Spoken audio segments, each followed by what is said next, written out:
आज Doubtnut app download करें। Doubtnut पर अपने सभी गणित, रसायन विज्ञान, भौतिक विज्ञान और जीव विज्ञान के डाउट्स का करो सफाया।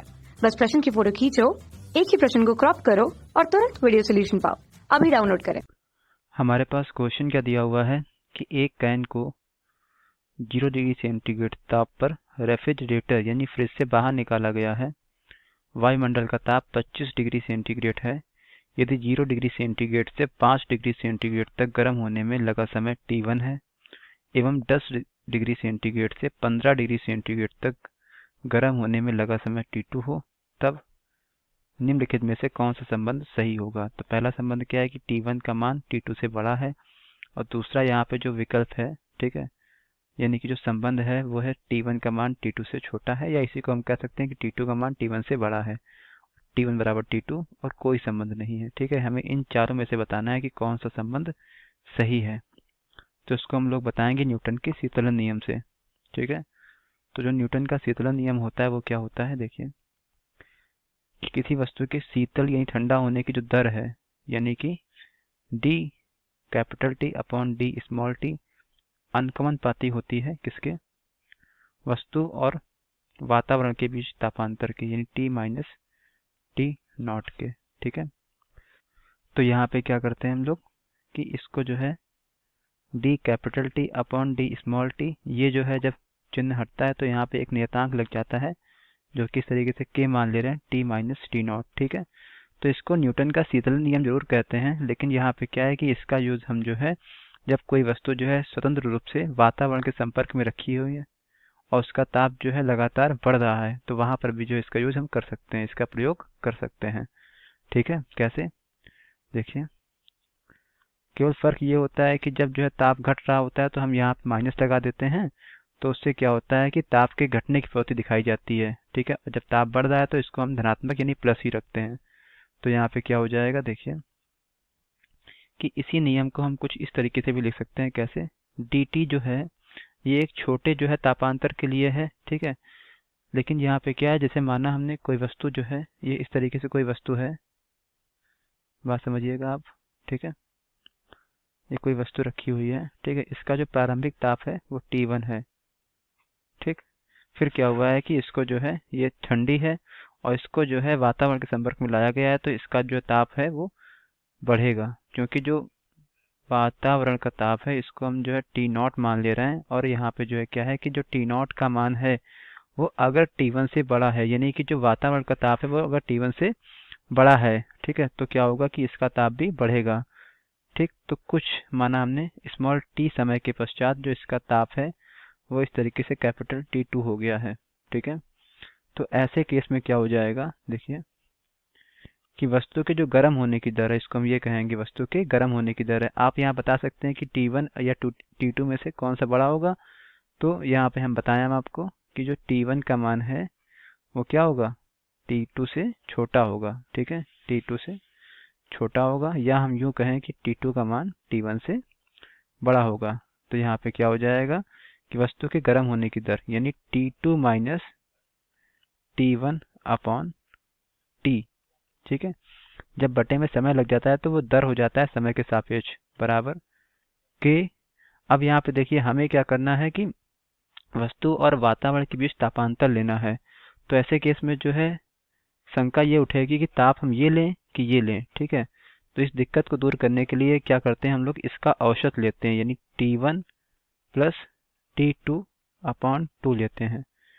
लेकिन यहाँ पे जो है क्या है कि हमको वातावरण और वस्तु के बीच तापांतर लेना है, तो हम जानते हैं कि जो वातावरण का ताप है वो कहीं ना कहीं जो है वस्तु के ताप से अधिक होगा। यानी यहाँ पे क्या करेंगे, पहले क्या लेंगे, पहले हम लोग T नॉट लेंगे। ठीक है, क्या लेंगे, T not minus T1 plus T2 upon 2।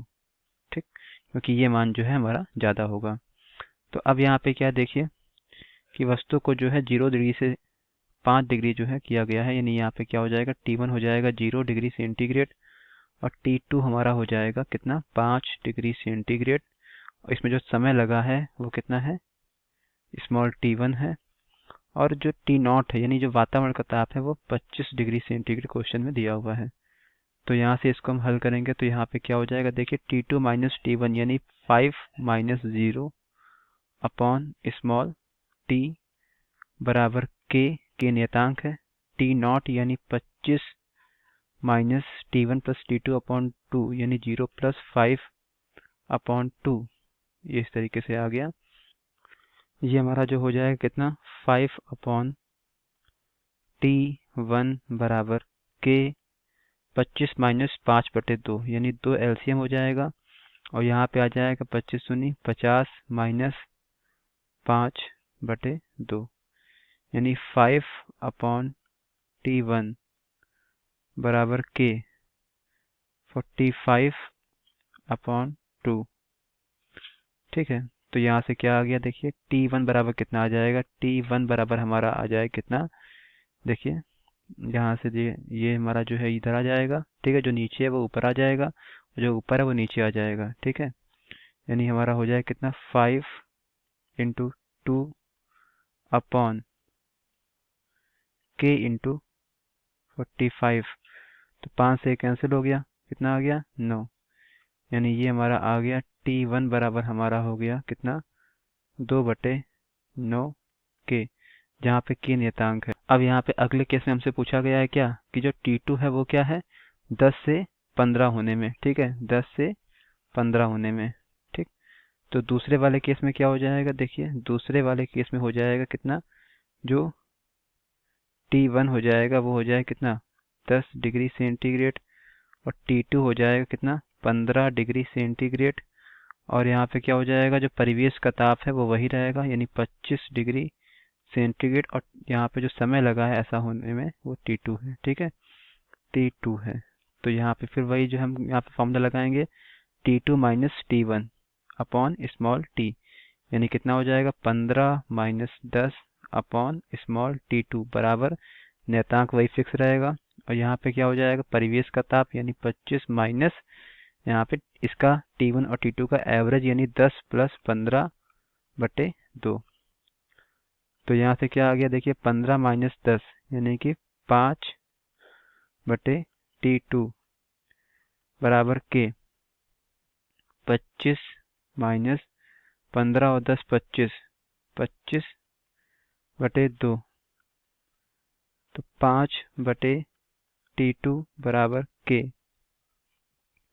अब यहाँ 25/1, 1 और 2 का एलसीएम कितना हो जाएगा 2, तो यहाँ पे कितना आ जाएगा 25 दूनी 50 माइनस 25, ये इस तरीके से हो गया, तो 5/T2 बराबर के, और यहाँ पे क्या हो गया 25/2। ठीक है, हमें यहाँ पे फिर T2 निकालना है, तो T2 बराबर कितना हो जाएगा, ये हमारा हो जाएगा कितना, देखिए जो ऊपर है वो नीचे आ जाएगा, जो नीचे है वो ऊपर आ जाएगा, ये 5 इंटू 2 बटे कितना आ जाएगा के, ठीक है, इंटू 25, ठीक है, इंटू 25, तो यहाँ 5 से कैंसिल हो गया, कितना आ गया 5 आ गया, यानी यहाँ से T2 आ गया है वो कितना आ गया है 2/5 के। ठीक, अब मेरे पास क्या है देखिए T1 है और T2 है, T1 कितना है, T1 मेरे पास है 2/9 के, ठीक है 2/9 के, और जो T2 है वो है 2/5 के। अब यहाँ पे देखिए कि 2 यानी कि जो अंश है वो दोनों में सेम है। ठीक है, यहाँ पे जो हर है वो कितना है 5 के है, यहाँ पे जो हर है वो 9 के है, के यहाँ नियतांक है, यानी जाहिर सी बात है जो 9k का मान है, 9k का मान है वो कहीं ना कहीं 5k से ज़्यादा होगा। ठीक है, तो यहाँ पे क्या देखिए जब नीचे वाली संख्या ऊपर वाली संख्या दोनों में समान हो और नीचे वाली संख्या जब ज़्यादा हो तो वो भिन्न जो है क्या होता है छोटी होती है, यानी यहाँ पे क्या हो जाएगा हम कह सकते हैं कि जो 9k है जिसके नीचे यानी 2/9k का मान क्या होगा छोटा होगा, किससे 2/5k से, यानी कि यहाँ पे क्या हो गया है कि जो T1 का मान है T1 का मान छोटा होगा T2 से, या इसी को हम कह सकते हैं कि जो T2 का मान है वो T1 से बड़ा होगा, तो ऐसे विकल्प जो होंगे वो सही होंगे। ठीक है, तो यहाँ पे देखिए अब आते हैं अपने विकल्प में। ठीक है, तो T1 का मान जो है T2 से कहाँ छोटा है, दूसरे वाले विकल्प में। ठीक है, यानी दूसरा वाला विकल्प एकदम सही हो गया।